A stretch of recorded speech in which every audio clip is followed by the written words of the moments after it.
Hi, I'm Lieutenant Colonel retired Tony Shaffer, the president of the London Center for Policy Research and Project Sentinel. We're here for part two of our policy discussion regarding China, the PRC, CCP, and the global impact and issues that I think are the most important for us to examine.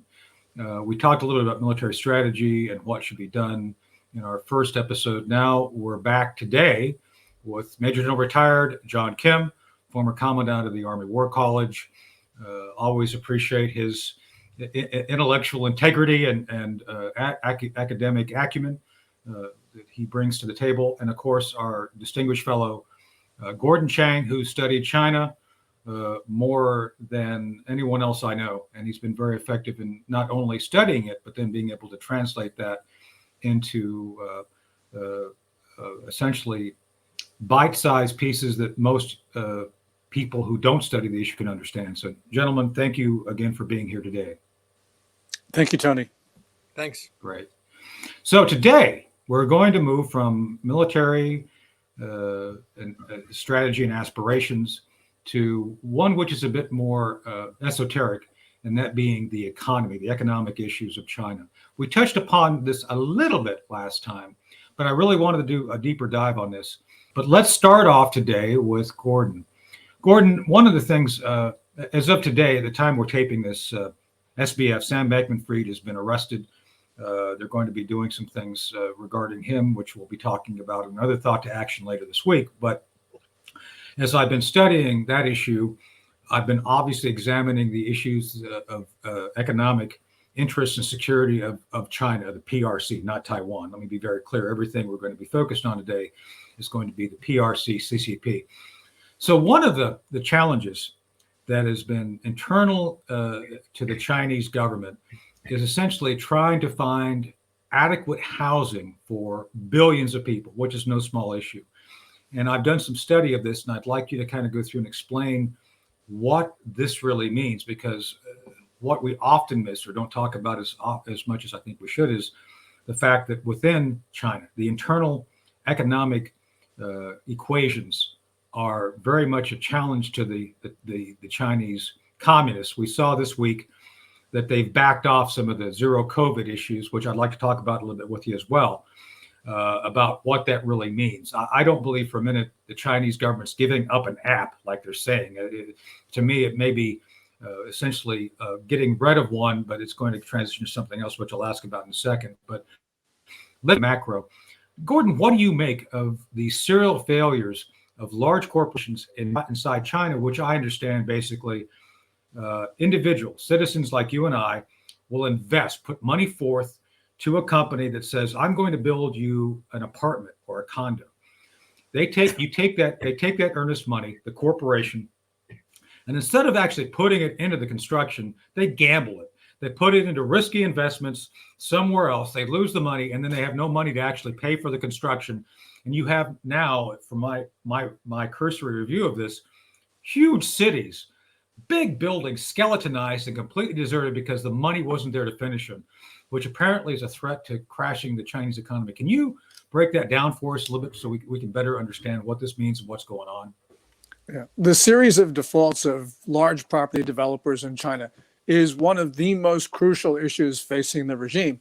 This started in September with Evergrande, which once was the largest Chinese property developer, but then was the second largest.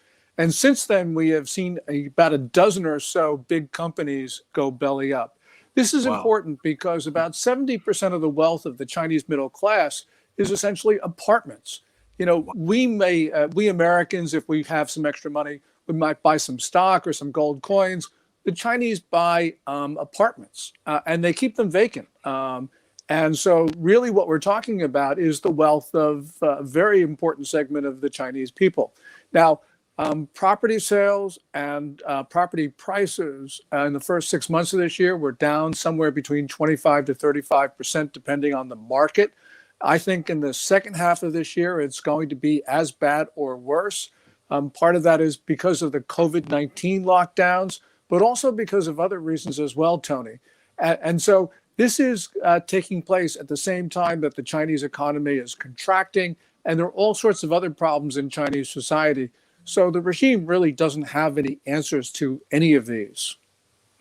So to that point, how big a threat to China, the ruling population, because the other point of friction, point of brisance, if you will, has been the protests against the zero COVID policy and some real pushback. So do you think that there's a potential combination for an internal collapse of the CCP if you see a massive default and failure of the home market and the COVID issue? What do you make of the two coming together at this point? And by the way, do you really believe they're rolling back the COVID policies as they say they are at this point? Yeah. At this particular time, they have rolled back the COVID policies. They started on November 11th. And most recently, last Wednesday, the National Health Commission issued its 10-point plan, which was essentially a repeal of Xi Jinping, the Chinese ruler's zero COVID plan. And I think it was because of three reasons, Tony. Part of it is because of the extraordinary demonstrations that started at the end of October, but certainly accelerated after the November 24th fire in Urumqi. But also because the economy is contracting because of the COVID lockdowns. And Right. one other factor that often doesn't get mentioned, and that is that it was the local municipalities that were bearing the financial cost of the zero COVID policies, which were really onerous. And they just ran out of money, including the capital city of Beijing. So the government, I think the regime, they just couldn't continue with this.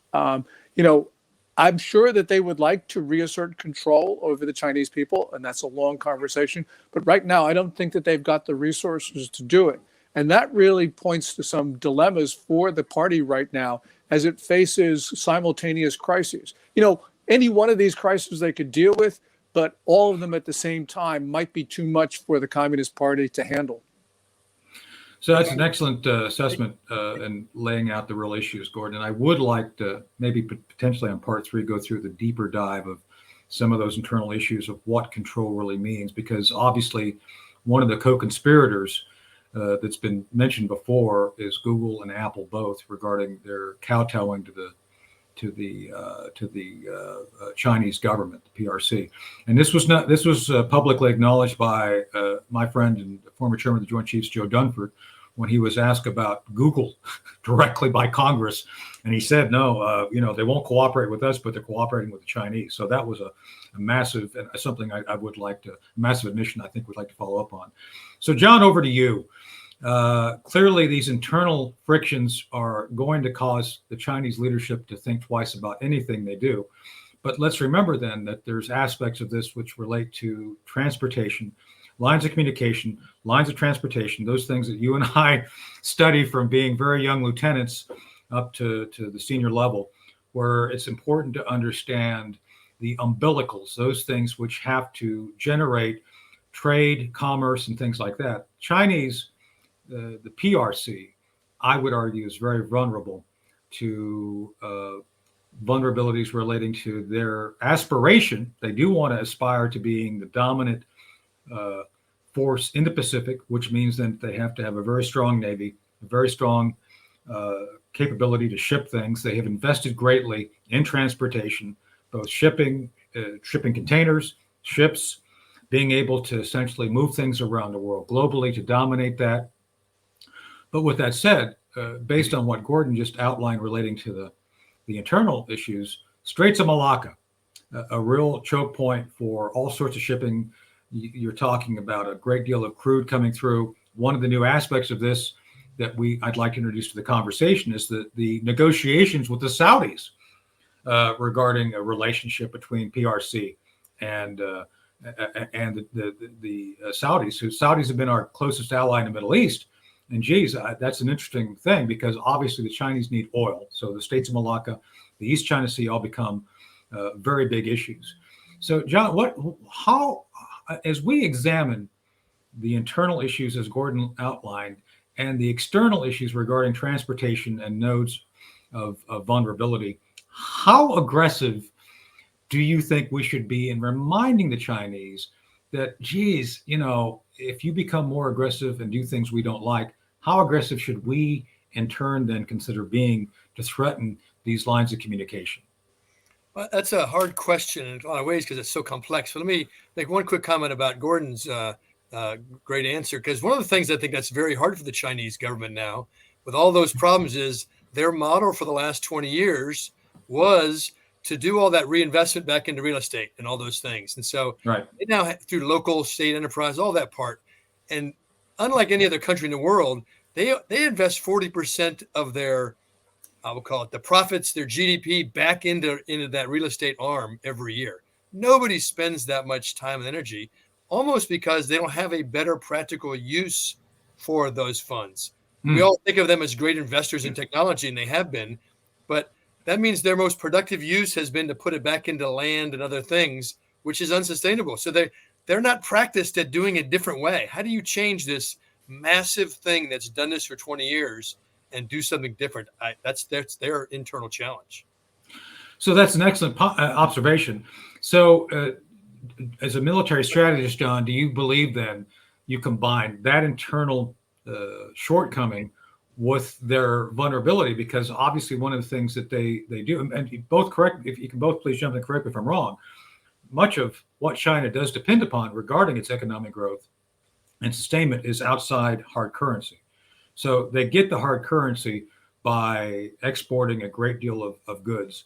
And obviously that those resources which are produced, they're shipped, they result in income coming back to China to feed this internal process. But I would argue without that outside income coming in, would the cutting off of that outside income, would us challenging or preventing the Chinese from being able to reach markets, John, and limiting their ability to bring petroleum resources in, could that potentially result in the crash of the entire economy? Well, I don't know about the crash part. I think that as we know, it's a very complex global trade. And as you said in your initial question, which I didn't quite answer, was your economics and national security are completely intertwined. You can't separate them, right? Right. There's a quote from Eisenhower back in, I think, 1953, where he was really talking about, the military strength of the United States flows from our industrial productive America. That's also true for, like you just said, for China and really any country. But I think his exact quote, I wrote down this, I want to remember, it was, to watch vigilantly on military front must never be blind to the domestic front. Okay, so that's kind of what you said. The flow of Chinese power externally has to come from their economic power over time. Right. So how do you influence that? How do you impact that? One thing we have to keep in mind is how much, and then we know there's a lot of trade with them and everything else, but our allies, the Europeans' biggest trading partner is not the United States, even though the EU is similar in GDP to the United States. Their biggest trading partner is China. Yeah. Right? For the United States, I think 39% of our trade is with Asia. China's about 1/3 of that. So there are big intertwined connections. I think the challenge for us is we have to recognize that. And sometimes in the military, we tend to think, well, come on, Vietnam and Thailand, do everything we want you to do. Well, no, they have a challenge. Much of their money flows back and forth. Right. So we can't be so abrupt and have no sophistication in how we do things.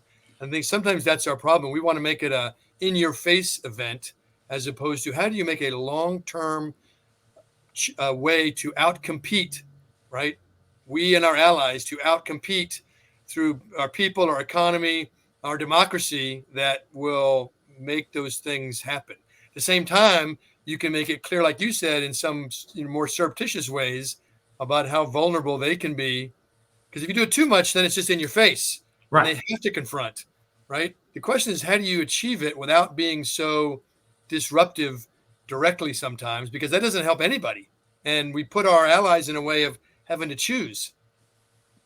Well, that's part of what I'd like to pick up on from our last discussion, John. You mentioned, obviously, that during the Cold War and Russia, we were pretty in their face. I mean, there's a number of operations which I was personally aware of, some of which I was involved in as a young lieutenant doing certain things in Germany, where we were pretty clearly antagonizing the Russians. And that was meant to collapse their economic system.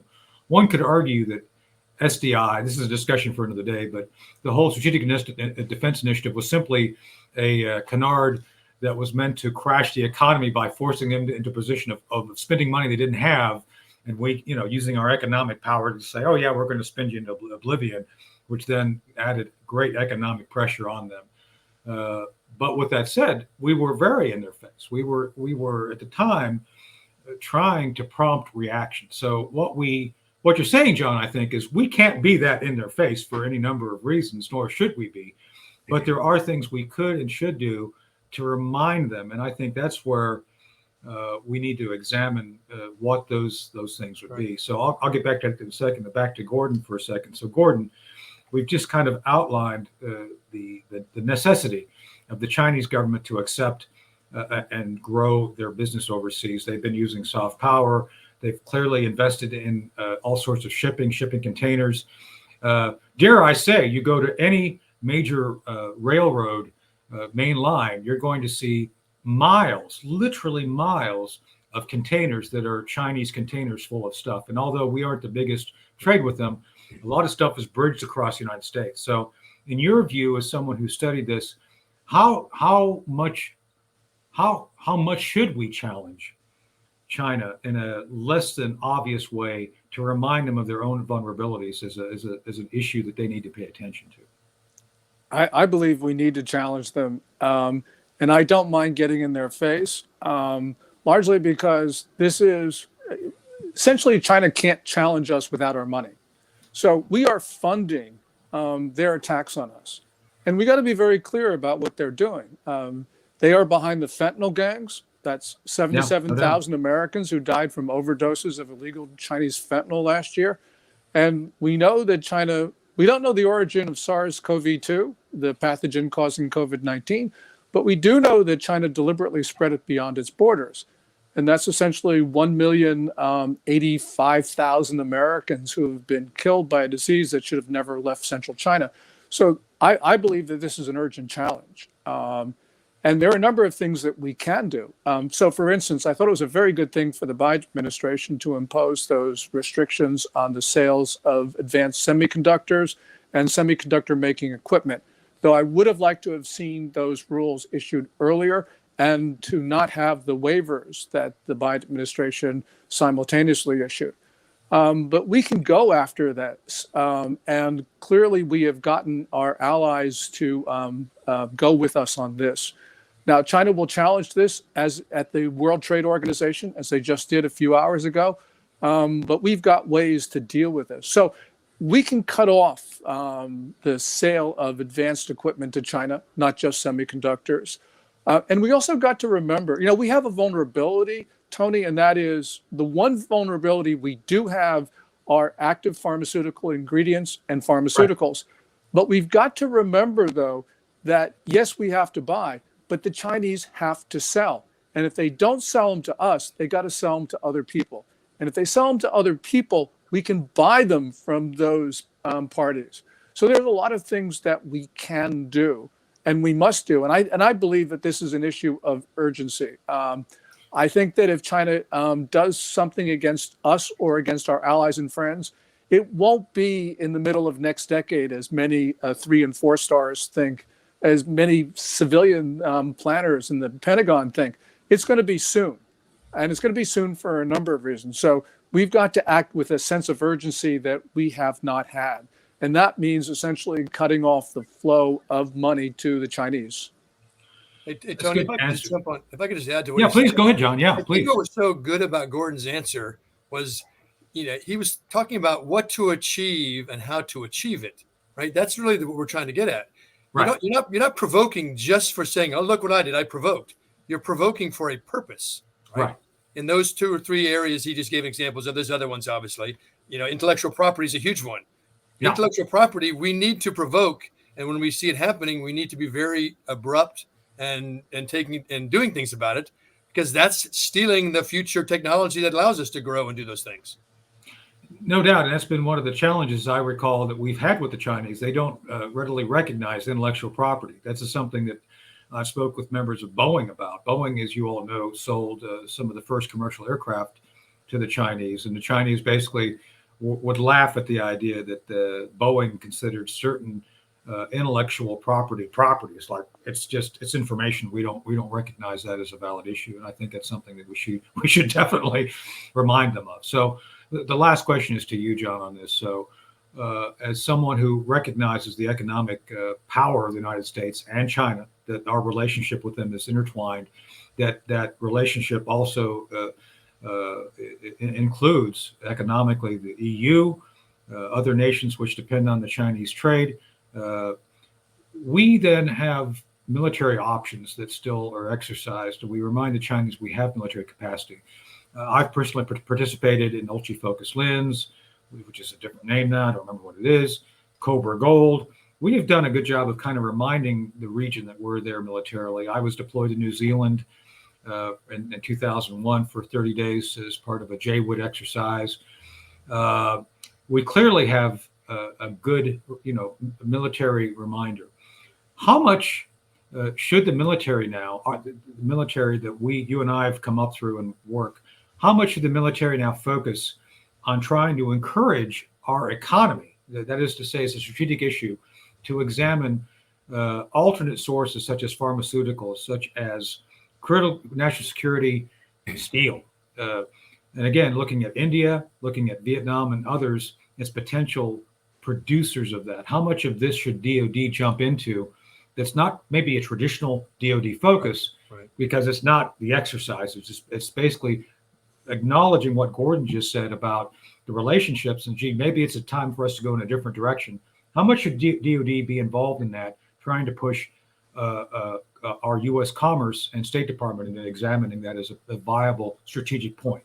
Yeah, it's a great question. I think the hard part is, well, the important part is, DoD can be used as a positive or a negative thing in that arena, right? Because we all know the role of Congress and earmarks, or where we're going to fund taxpayer breaks and other kind of things to support different things. The power is that because of COVID, many corporations are doing that anyways because they know they have a problem. So in select sectors, a lot of sectors, it's going to happen anyways. I think as a taxpayer myself, and we know that government investment isn't always the best use of money. And so one of the hard parts is, how do we avoid having the government and DoD and other people go invest in trying to move some things around that's going to happen anyways. Right. Because it's corporately in their best interest, and only use the DoD and commerce in select places where it wouldn't happen naturally. That's a really hard balancing act, and we're not very good at it. But that's the real art and science of doing that, because we don't want to go, in many ways, some of the semiconductor is very important, but we'll overdo how much money we do into it because we can't help ourselves.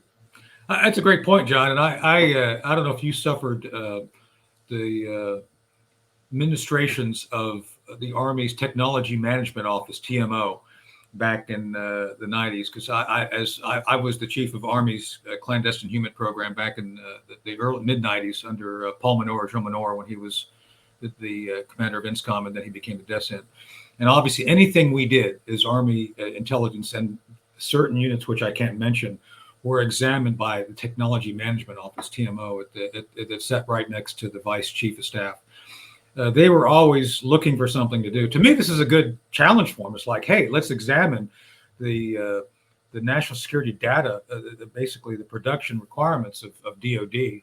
Do it as a common concern, and examine that of how then Army, as a service of common concern to the rest of DoD, can examine how we could then, we DoD, influence commerce to go different places to maintain access and production of critical defense material. Is that a good? No, absolutely. And the hard part is the risk part, right? You can't have zero risk. Otherwise, lots of bad investment. So how do you do reasonable risk at the same token, avoid there's somebody who'll be going, well, we have to have socks that are specially made. No, we really can probably get by. Right. So, and that's a really hard challenge because it has to last over time. Right. But there are, in the pharmaceutical industry and the high tech industry, there's certain materials, we have to have ready resource. Doesn't necessarily have to be inside the United States for all of them, but is it a reliable place to get it, in times of conflict? Yeah, good. Well, gentlemen, wow, this has been a great discussion. I appreciate you both being here to help inform and educate our audience, this is exactly what I think the public needs to see, is a discussion of real facts without any emotion, without any politics, just saying these are the things that we must examine and understand. So, General Kim, John, it's always an honor to have you on and talk to you. I appreciate your time. Gordon, thank you again for having, being such a loyal member to the truth and just trying to get information out there. So thank you both for joining me today for our thought to action. Thanks. Thank you, Tony. And we'll try to do number 3 and look at some of the deeper issues regarding what it means for the Chinese government to control its citizens and what that investment will mean for that government. So thank you all for joining us here on Thought to Action, sponsored by Project Sentinel and London Center for Policy Research. Please come back and check us out. We're going to be trying to continue to examine the critical issues that impact the lives of everyday Americans and our allies as we go through and try to better understand the world. So again, Lieutenant Colonel Tony Shaffer, President of the London Center and Project Sentinel, and we'll see you again very soon.